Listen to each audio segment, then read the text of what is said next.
and welcome everyone for another ranked game review. And this one is for offlane, and we are going to review TekkenKid, the winner of TCC 9 on the offlane. And yeah, we have a Muriel Offlane, it seems, for that match. So a lot of Paragon player in that match. We have Bardeldu, Lapel, Bad News Bears. And on the side of TekkenKid, I think it's only TekkenKid that actually is Paragon. So we have got the Occult Crest being secured, and we're gonna face against a Greystone. I feel like if the Greystone, like in that matchup, like of course the early levels is gonna be for the Muriel. It's always like how a range into melee matchup works out.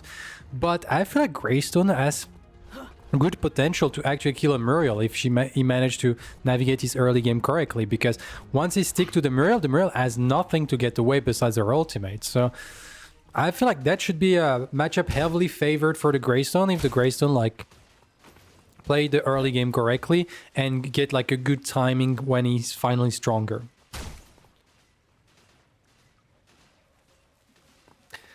Once again, a little bit sorry, I'm still like a bit sick, so sometimes our voice can go out of rail. Here we try like to look for a little bit of poke. So far like Silver is doing okay, he didn't take like too much damage. Get only a single last hit, but the wave is not like slowly pushing towards the other side, so he should be fine. Also, I feel like you should like every time try to use your passive as a Greystone. We dodged the first two Serenity, so we should be in a good time. This whole wave is gonna push like close to his tower. The wave is starting to build up pretty big. So Silver playing that very, very well. No further. We dodge like once again the Serenity. We're not gonna lose cannon. The wave is gonna crash under tower.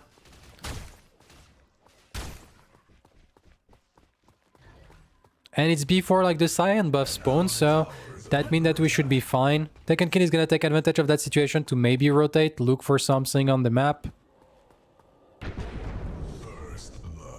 And we have Bad News Bear that secure like already a kill, but here we have to be careful. Okay, we got the flash out, so we're gonna secure the river buff. It's an attack speed buff, so that's a little bit sad for Silver. Like the attack speed buff, I think means that he should have like a timing not to be aggressive on the Muriel. But I don't think he can because of that attack speed buff now.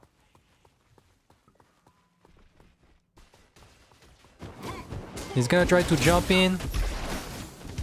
And unfortunately here he spent a lot of mana for not a lot of success. So I feel like it was a little bit premature. Also, like I said, like attack speed buff. And here he should be looking at crashing that wave, not really fighting, and then go for the teal buff. And here you can see like TekkenKid managing to get like this wave frozen in front of tower. And yeah, like here it's dramatic. Like what did Silver here is, it's probably lane losing. Because now he cannot crash very well. Okay, TekkenKid is missing again the Serenity. So at least the cannon go on the tower. But you can see like TekkenKid keep this wave more or less frozen. Most of it go on the tower, so at least Silver is fine now. But he's not healthy enough. So maybe TekkenKid can come to contest the Cyan buff, and we got the Chimera coming. Yeah, Silver has played like horribly, like all those waves. Like the first aggression, I think can be okay, but then you kind of have to go through with it and not miss it. And as soon as the first aggression didn't go correctly, you have to stop any aggression you're doing, and you're just looking at crashing the wave, going to Cyan buff. And he tried to fight again, and so like this big timing for the Greystone into the Muriel is kind of no gone. So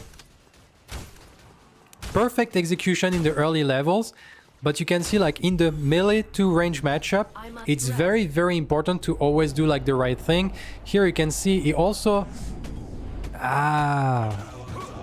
he also like not come back from the base. He go for the jungle, so the wave crash. He could have frozen this whole wave. Here it's already like 4 or 5 mistakes in a row by Silver, which allow this Muriel to go unscathed through like that early game. If this Muriel like actually worked out in that matchup here, it's through all those mistakes that Silver has done in those early levels. And we can think it's like small details, but actually in those matchup is the difference between like completely crushing your opponent or letting a Muriel offlane have an impact in the match.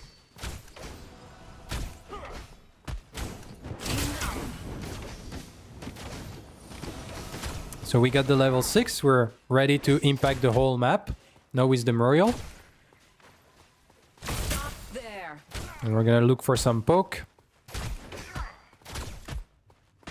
Yeah, we took a lot of poke from Silver. And you can see like here we should be like probably one level up. Try to jump, but the slow is good. And once again, we try to be aggressive, but that means the wave is not crashing. And now you're stuck. You cannot crash that wave. Silver is not really thinking about wave management in the matchup, and that's gonna cost him deeply.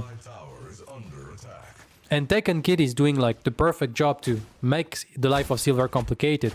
But that's like what's gonna happen when you have like the level difference in terms of players is those things. It's like for a long time you're gonna play a certain way and you don't get punished, and as soon as you have players that understand those fundamentals and they start to punish you for it, then suddenly, like you see here, Silver is forced to rotate, but that means that this Muriel offlane is free scaling. But at the same time, Silver couldn't do anything in that situation because he got outpoked. He didn't crash the wave on the timing he could, like while he still has enough health. There. And so now like he's a little bit stuck. Forced to rotate away. TekkenKid is not gonna follow the rotation because he knows that not rotating for him at that moment is super strong, and if he wants, he can just rotate with the press of a button because he's a Muriel. So if as a Muriel offlane you reach that point, and you can see here he's just looking, doesn't need, I keep farming, but at any moment he can jump into the action.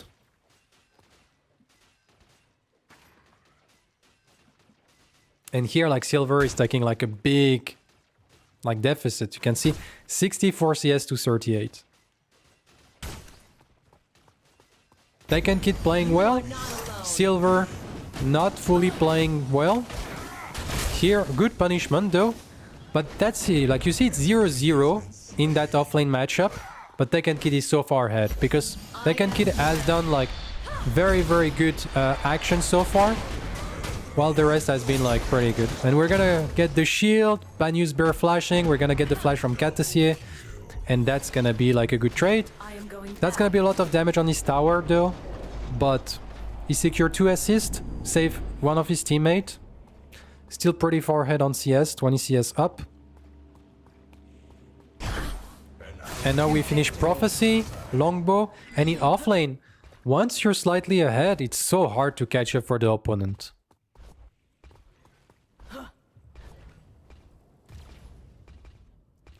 And so I believe that now this Muriel is completely activated. And like the first 10 minutes in the range to melee matchup are super critical. And here we get like some aggression. We get the flash out of the Greystone. TekkenKid has seen that, so now like he's super duper safe. And Silver is kind of low, with the wave slowly pushing into TekkenKid. No further. We don't secure the Cyan buff, unfortunately. Oh, actually, we keep like 3 range, so wave is pushing back into the other direction, so Silver should be fine. Enough. Like, not very accurate on the Serenity from TekkenKid, that's for sure. Predecessor is starting the mini prime. Banyu's Bear is going to try to contest that, but that's not a good contest, so he's gonna try actually to go onto the Muriel. But Muriel has flash, so she's just gonna flash away. But that's good, we force the flash of the Muriel away, but it's not gonna be good enough. TekkenKid flashing like early enough to not take too much damage. And so now he can come to help for this mini prime.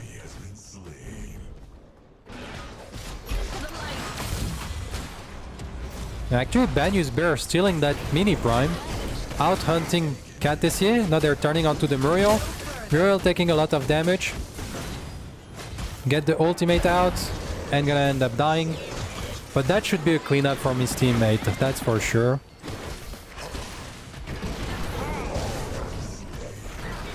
Ooh, that's gonna be the flash. Not a big fan of the play of Predecessor. I feel like you don't need to take the security gate. I feel like it's obvious the gadget is looking for the flash, so maybe you try to time your ambush with the flash. Ooh. Kind of a flash in. Some kills being secured. It's gonna be too late. I was waiting to see if TekkenKid's gonna ult immediately before taking the teleporter or not. If he does, maybe he save Predecessor, but not even certain. Maybe like they both die. But if you take the teleporter, that for sure means that Predecessor was dead on the camera. So 0, 1, and 4. Spacing properly. Well, I don't know what TekkenKid has. Like, is he playing on like 300 pings or something? But I feel like his Serenity are so out of the mark.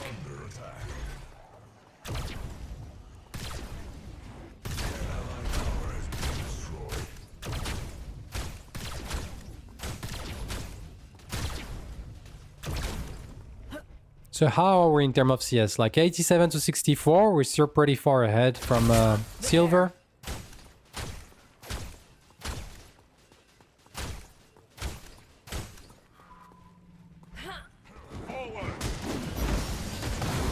Okay, we're gonna ulti away. I think we try to use the Reckoning immediately. So we're gonna secure simply the Fangtooth, probably at the cost of his tower. But actually they are not pushing, which I think it's a little bit weird. Should have been a free tower on the offlane, and that means that the Muriel doesn't have a tower to protect herself anymore. Good turnaround to add to the DPS. And now we're going to go back to base, spend the gold, and probably go try to defend the tower.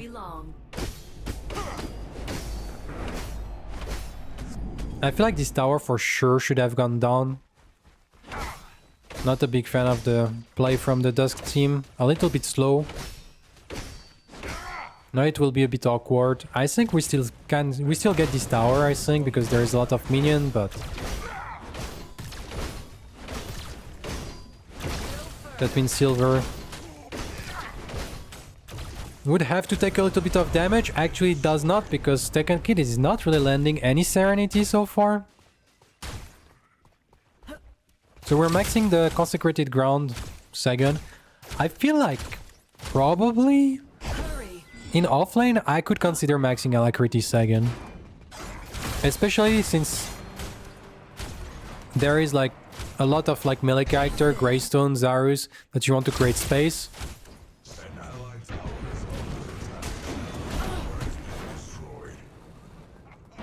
And the bonus of attack speed is nothing to scoff at when you're building magical power. No further.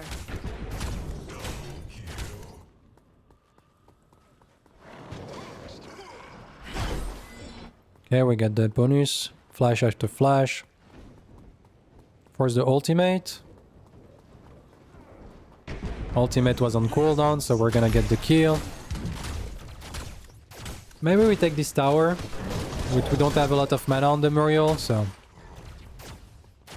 we still have to remain a little bit careful. But that's gonna be a tower secured. We can go back to base. I wonder what we're building with double on it, Chris. I will return. That's interesting. We're gonna get the crest plus second item. That's gonna be a huge power spike for that Muriel. And that's actually a Spectra. So we go for a Spectra. Plus Prophecy, plus Typhoon. So now we have a lot of attack speed. Looking for the ultimate. Trying to come into the fight. We go for the damage onto Lazy. Lazy is dead. We're gonna turn to the next target, which is like the Steel. We have the Typhoon available. We're gonna dash, get the slow. Get the stun, but we got the shield. We have to be careful though. Still a lot of damage from that Revenant. Revenant get the kill, but Can he get out? I don't think he can. And that should be like a full-on cleanup. Greystone not rotating while his tower is already done is, I would say, a pretty big mistake. It's not like he's gonna do much here. Maybe get some damage on the tier 2 tower, but he should be here with his team. There is nothing to be taken on the off lane. To victory. Should be there to like maybe clean up some kills or help this team fight going better. I don't even think he get the tower. Maybe with the next wave. We managed to get like the auto attack. Yeah, he doesn't even get the tower, so definitely like I know we get the Typhoon, the slow. We get the landmine. Force the jump away. That's gonna be a dead Greystone, yeah. Not a good macro decision on Silver. I feel like overall, when it comes to macro, wave management, like those more like... It's the fundamental of the macro, basically. I feel like Silver is a little bit lacking. And it's kind of costing a lot. I feel like this Muriel could have gotten a very complicated match. But we kind of missed the opportunity. And like the offlane rotation, kind of secure a Fang Tooth, kind of secure this huge team fight now in the mid game. Kind of allow the team to actually like be in a good spot overall. Also like most of the CS lead, like we have 35 CS lead, while in terms of team is 50. Like 35 of it, which is like 70% comes from the offlane diff. TekkenKid kind of showing while he's the top of tier offlaner. And one thing that I find interesting overall is I don't feel like TekkenKid was like mechanically godlike in that game. I feel like he's missing most of the Serenity. I don't feel like he's playing like that clean at all. But he just has good, once again, like the fundamentals. I know I talk about that in every single of my videos, but it's true, like MOBA are won by those fundamentals. Then of course you need to be able to execute at least semi-properly. But just good wave management, understanding your power spike, having decent macro decision, like that will carry you so many games in Predecessor. And here I feel like it's a good representation of it. In terms of mechanics, TekkenKid is not doing anything crazy. But he played the early game properly, then he understands the fundamentals of the wave management and how to punish Silver for like how he actually didn't crash properly the wave. And then he's just like keep like doing his job of an offlaner of farming, and always a Muriel that can split push and ult to join like fight at any time while he's stronger than his opposition. And here we're gonna rotate, try to kill Bardeldu. Bardeldu is trying like to survive, or at least kill like the Decker, but it's not gonna happen. And so now we can secure triple Fang Tooth, because having a Muriel offlane, and here once again, Silver not to be found in the fight. So he's gonna secure a tier 2 tower, but at what cost? At the cost of a tier 2 tower in mid lane, and at the cost of the third triple Fang Tooth. Like, that is criminal for offlaner to not be there at a single Fang Tooth out of the first 3 Fang Tooths when the enemy team get triple Fang Tooth. Here TekkenKid has to be a little bit careful, but he's 4 level up. I was saying he's gonna have to be careful, but now he's 4 level up and he's 4-1 and 9. So he's pretty strong, as we can see. Like even the Zarus that managed to sneak upon him is not enough to kill him. And here we have a Bonzo being completed. Yeah. Serenity slow, Spectra slow, Bonzo slow. I think once this Muriel start to auto-attack you, you don't get anywhere.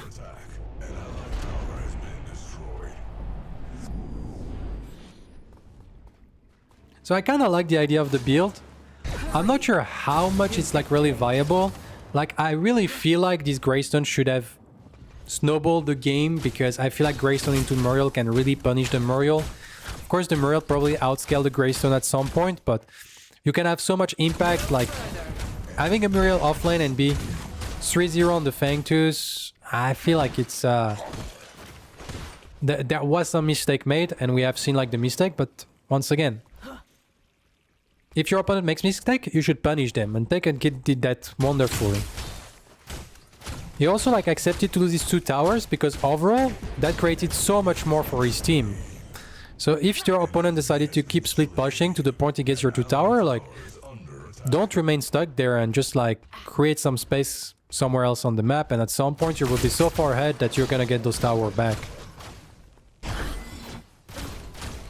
And here they're gonna kill the Murdoch, but there is nothing to be found on the left side of the map, despite the fact that they send like 5 people there. So we're gonna secure like a tier 2 tower for the deaths of 2 people. And to be honest, there was like even like maybe a window. Yeah, maybe not. Like Orb Prime at 21 minutes is pretty big, even if we have Camera and Muriel. We can probably take it without dying because you have so much sustain, but it will take forever.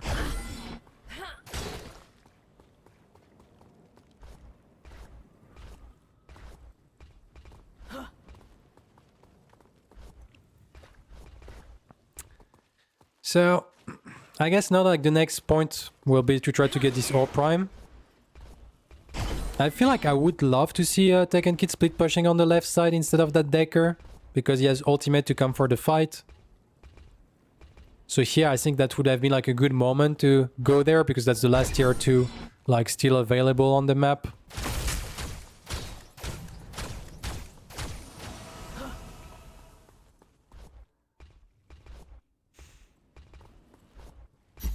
I am here. Ooh, the damage from that. We missed the jump.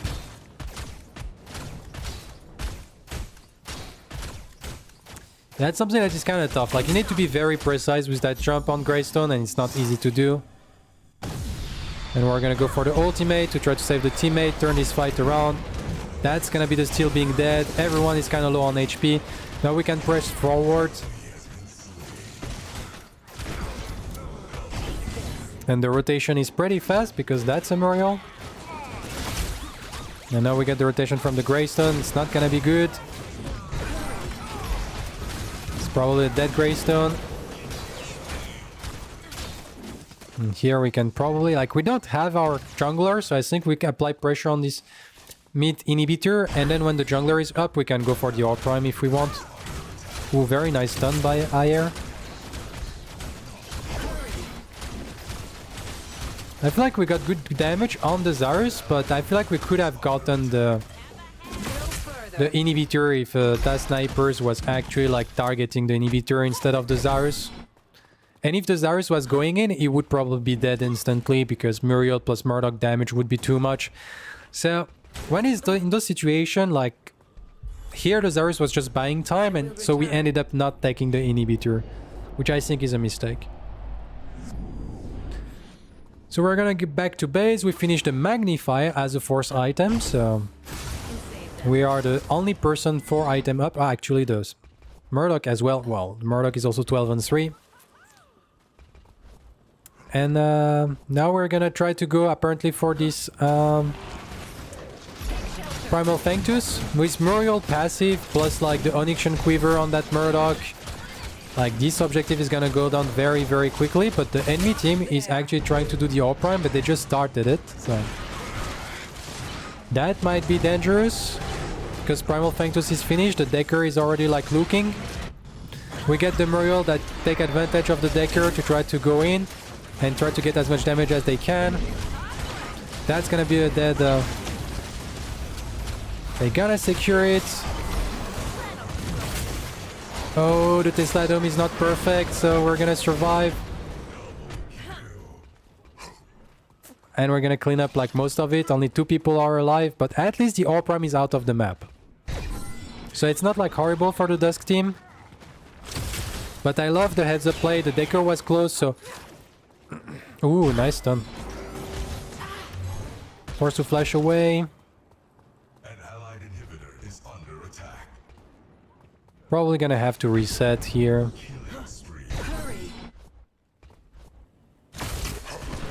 Even though we do get like the kill, but the steal is up now. But yeah, I love the heads up play from TekkenKid, using the Reversal Fortune not to go in, but just to rotate fast to be able to start DPSing, getting the kill on the steal. He almost cost him his life because, like, of course, Zarus Coliseum ultimate combined with the Tesla Dome, the Gadget ultimate.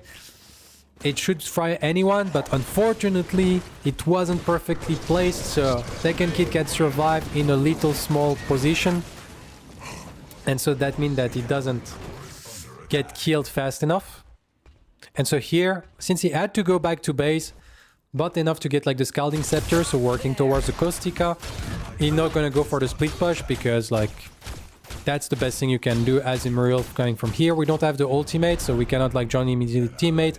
So it's just like gonna come back to base, pressure, get some additional tower. His team like secure the right inhibitor. With this push, they should be able to secure the left inhibitor as well. They do have to be careful though, because Decker is out of mana, Murdoch is out of mana, so I don't think they have the possibility to finish, especially since they don't have the Orb Prime. And here we can see like they're going in. We're gonna try to rotate immediately. We're gonna go for the ultimate to try to save. And that's maybe gonna be enough. This Murdoch is getting very, very, very much targeted, but that should be at the cost of like the life of that steel for sure. Oh, we got the flash. I feel like TekkenKid played like a little bit too scared in my opinion. He can't stay in the face of that steel without any problem with his build and the fact that his teammate was nearby.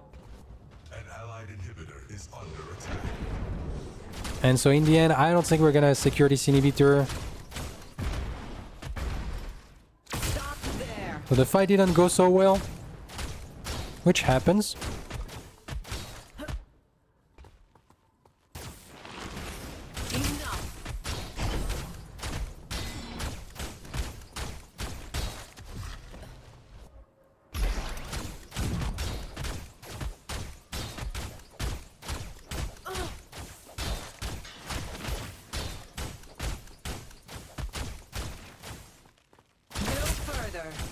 So we're gonna push one more wave, probably go back to base after. We have no mana. We're gonna get gold buff because Katessia is still dead, so it's not like we're gonna be late to anything. I must go.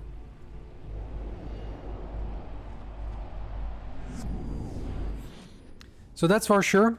Caustica finish. As we can see, and we're working toward the Potent Staff. Probably Oblivion Crown last item is the ID. Here I think it's just... we're much ahead of the enemy team. Actually not that much in terms of CS, so... I don't know where it catched up. We're gonna take like the blue buff to be able to spam the ability much faster.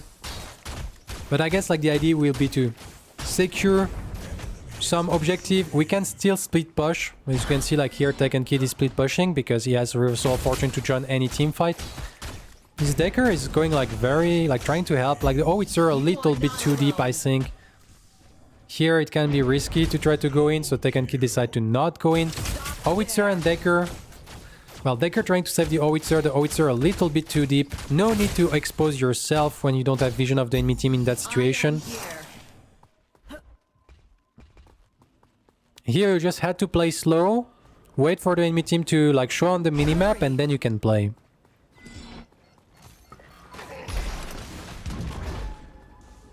This steel is taking quite a lot of damage.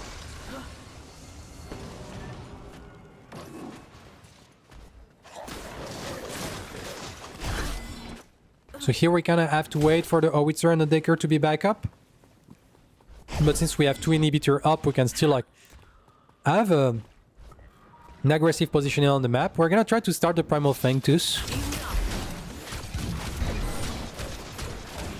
which is the correct play. Like they have a lot of DPS and the enemy team backed out. I feel like the enemy team shouldn't back out at all. Like they have a 4v3. I feel like that's the only timing they can make something happen, and they decided to back out on that timing. There was no risk of like minion wave going like fully into the core. So here, big macro mistake in my opinion from the enemy team. They lose their opportunity, and that should be game, because now against 5 man with Primal Fangtooth and being behind, that means that the Orb Prime is gonna go in the end of the Dawn team.